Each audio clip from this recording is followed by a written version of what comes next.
Hi everyone, welcome back. This week we are making some shower steamers. I thought it was perfect time because everyone's getting cold and stuffy, including myself.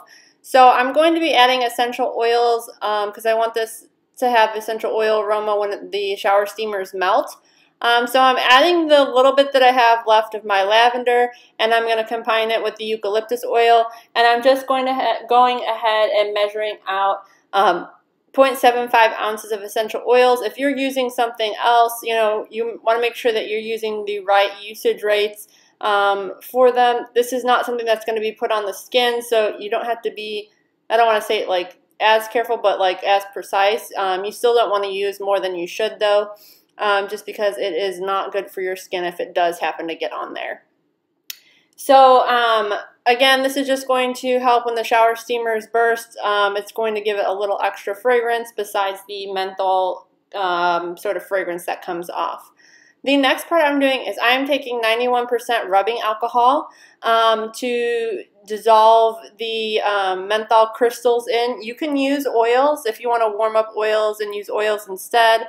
You can use the same measurements. For me, that's just what I thought was appropriate or what I wanted to do with my recipe.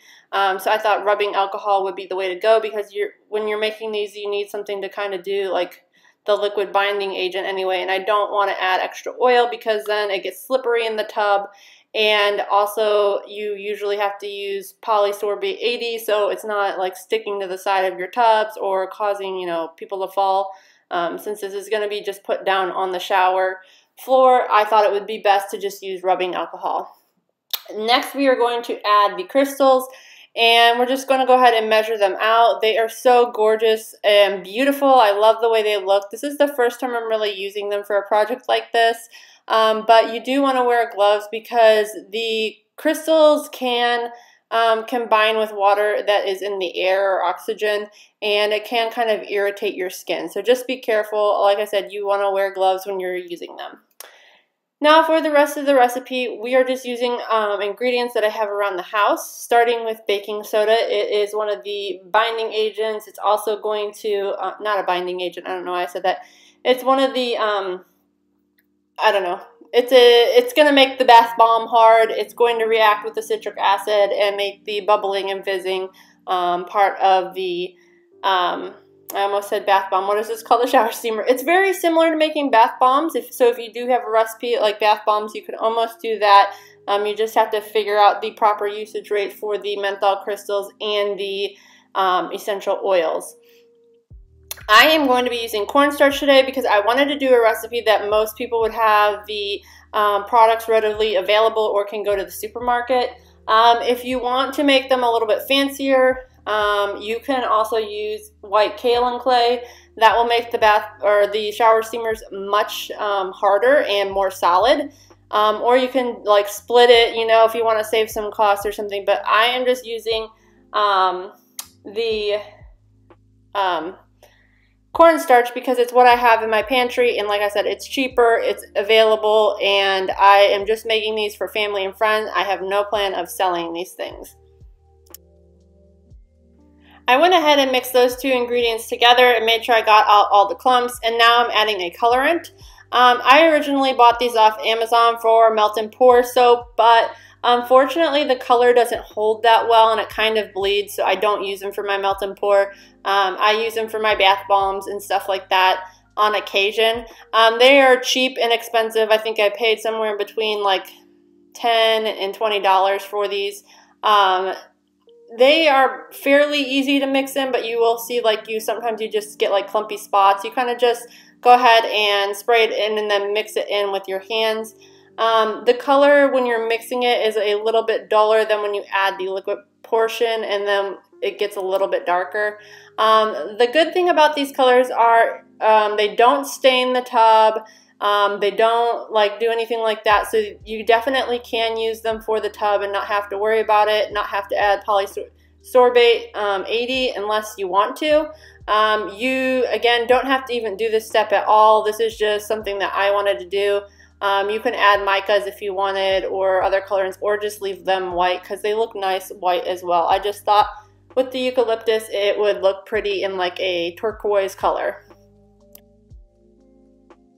Now I'm measuring the final dry ingredient, which is the citric acid. And like I was saying before, this is going to combine with the baking soda, make the shower steams fizz for you and help release some of that menthol crystal odor. So once you measure that out, you can just go ahead and mix it in really well. Again, I added that coloring in there, so I knew I would be playing around with the mixture quite a bit to get the color to come out the way I wanted it to. You don't really have to use a lot of the color again. It kind of, you can use just a small few drops and it does color pretty well. But I was trying to go for a little bit darker look. Once it's all mixed together, then you can start getting ready your menthol crystals. And what I forgot to mention earlier is that you should be setting those aside, and the reason we measured those first is because they do need to dissolve in the rubbing alcohol, which takes about 20 minutes or so. You can see there was a few crystals still left at the bottom of this mixture when I went to go look at it, but they kind of melted down as I was doing this. And also I saw on Wholesale Supplies Plus recipe that they don't even melt the crystals down for their shower steamers. They actually just kind of make sure they're really finely crushed and add them in with the dry ingredients. So if you want to do yours that way, you can do it that way as well. This is just the way that I do it because I've seen several recipes where they either melt the menthol crystals in like the oil solution or like a rubbing alcohol solution. So I thought that was the best way to make sure it was properly dispersed. Also, if you don't have rubbing alcohol, you can probably use witch hazel. And that will give yourself a little bit harder bath bomb or shower steamer. I don't know why I keep saying that, because that's usually what I use for my bath bombs. I use witch hazel instead.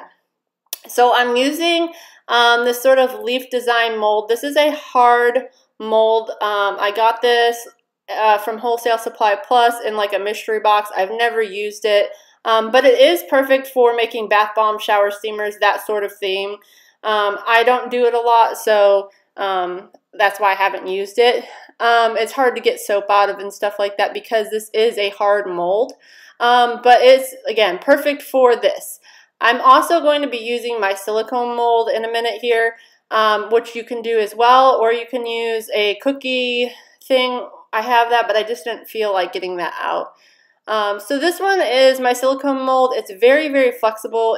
These, you may know, like from doing bath bombs, are a little bit harder to get them to set up properly when you do it, but you just want to get the cavities as full as you can and push them as, you know, as hard as you can without like distorting the figure or the shape of whatever you're putting in it. So I use the smaller size cavities because that works a little bit better. When you get the bigger ones, it kind of expands a little bit too much. Then I went ahead and let these sit aside for about, I would say, 12 hours or so. You can probably take them out at around 6 to 8 hours, but I wanted to make sure they were fully hardened. So with this mold, I just kind of flipped it over, and I had to use a spoon to tap on them because they weren't coming out super easy. Again, this is why I don't use it for like soap or anything else. It's pretty much for bath bombs, I think. If you use one of these, leave a comment down below because I don't use them for anything, and I have several of these molds. But this is what the final product looked like, and you can see there's a little bit of the white spots on the back. So something was reacting with the moisture in the air at my house. Another reason why I don't make bath bombs or anything, because I have a hard time getting them to not fizz. And usually the only thing that helps with that, like I was saying before, is using witch hazel instead of rubbing alcohol.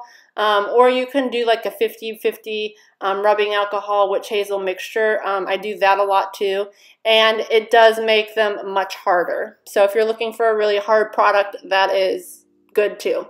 Also, when I'm using the silicone mold, I kind of break the seal like how I just did. Usually after a couple hours of them the steamers have been sitting, so that air can get on all sides and they can start to dry out. And then when I pull them out, I kind of release that seal again just to make sure that they're not going to crack or crumble. And here is it in the shower. I kind of like to put it at the end of the shower where the water hits down. Sorry, just ignore the mess in my house. I have kids and stuff is everywhere. But anyway, that's where I put it in my shower, and you can see like the colors aren't staining, but they are kind of leaving like a nice color in the shower. Again, not necessary, but I just like to, for visuals, see it that way. and it leaves like an amazing aroma. It really clears up your sinuses, so I would highly recommend this project, even if you just give it away for gifts to your friends and family, because it's great. And don't forget to like and subscribe. Thanks for watching, guys.